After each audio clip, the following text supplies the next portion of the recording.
Pour la tolérance du battement total, avant de commencer le montage, il faut expliquer que le battement total, c'est la tolérance géométrique qui vérifie le plus de choses. Sur une pièce cylindrique comme celle-là ici, on est capable de mesurer la circularité, la rectitude, la coaxialité, l'inclinaison et la conicité en même temps. C'est une tolérance géométrique qui englobe plusieurs éléments.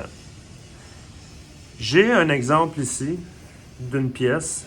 J'ai ma référence A qui est le diamètre là. Je dois inspecter ce diamètre-là et elle a une tolérance de battement, par exemple, de 5 millièmes. Comment qu'on va faire la vérification? Pour commencer, c'est une pièce cylindrique, on a besoin d'un bloc en V. Je vais déposer ma surface de référence sur mon bloc en V et je vais m'assurer, comme première étape, que ma référence tourne bien à 0. Ce que je vais faire, je vais mettre le palpeur sur le dessus de ma référence. Et là, je vais juste faire un zoom pour que vous puissiez bien voir. Là, je vais rapprocher ça ici. Il faut que je mette l'indicateur au milieu du diamètre. Ça veut dire que dès que le palpeur est en contact, je continue à pousser ma pièce jusqu'à temps que l'aiguille redescende. Quand je redescends, ça veut dire que j'ai dépassé le centre. Moi, mon travail, c'est de trouver le milieu qui se trouve à être ici. Je vais le mettre à 0. Et avec nos mains, on va faire un 360 degrés.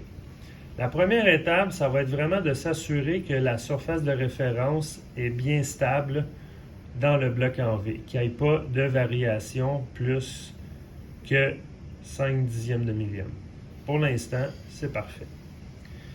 Ensuite, pour la vérification du battement total, la procédure est la suivante. J'ai fait un petit dessin. Le petit dessin, c'est mon diamètre que je veux vérifier.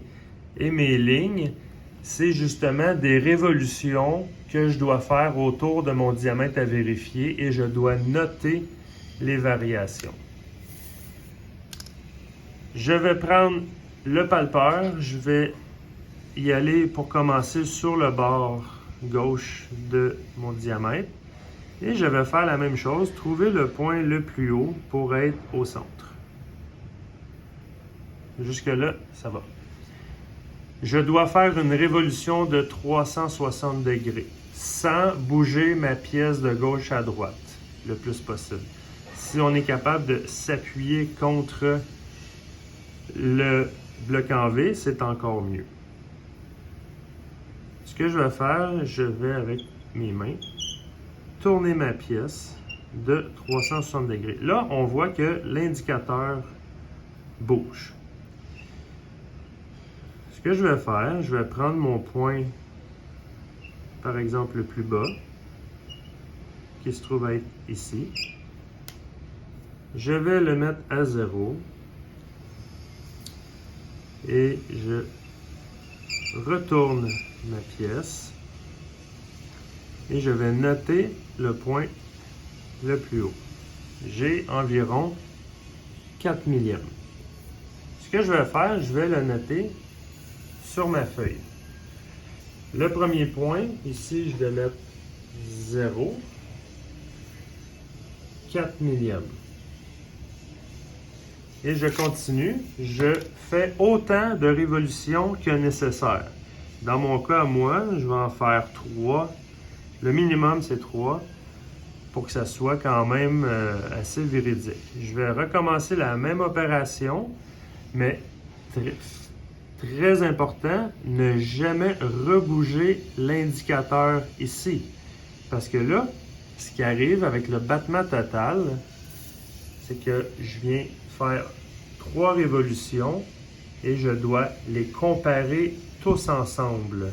Ce ne sont pas des vérifications individuelles. Ce qui fait que je ne dois pas bouger mon zéro de départ. Je continue.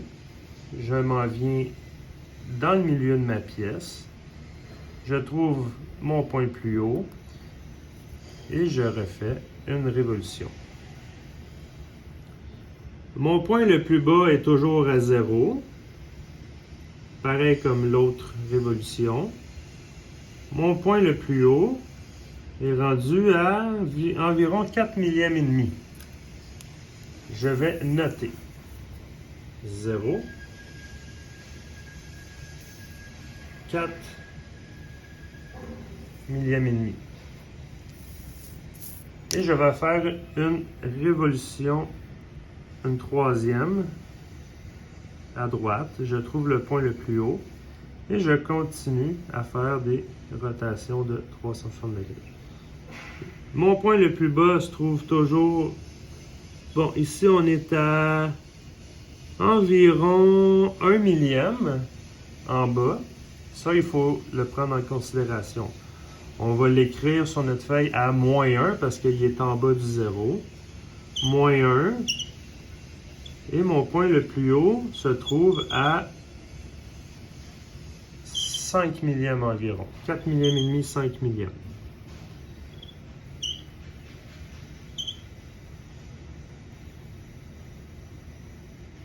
Ouais, 5 millièmes. On va noter ça. Moins 1. 5 millièmes. Là, la vérification est terminée. Il faut interpréter le résultat.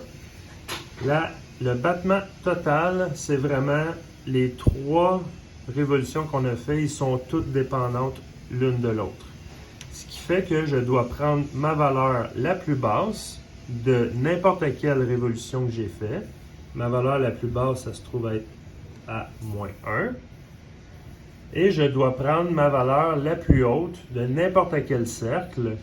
Ma valeur se trouve, bon, dans ce cas-là, c'est ma même révolution qui me détecte mon maximum de valeur. J'aurais pu très bien avoir moins 1 ici et 6 ici. J'aurais pris moins 1 et 6.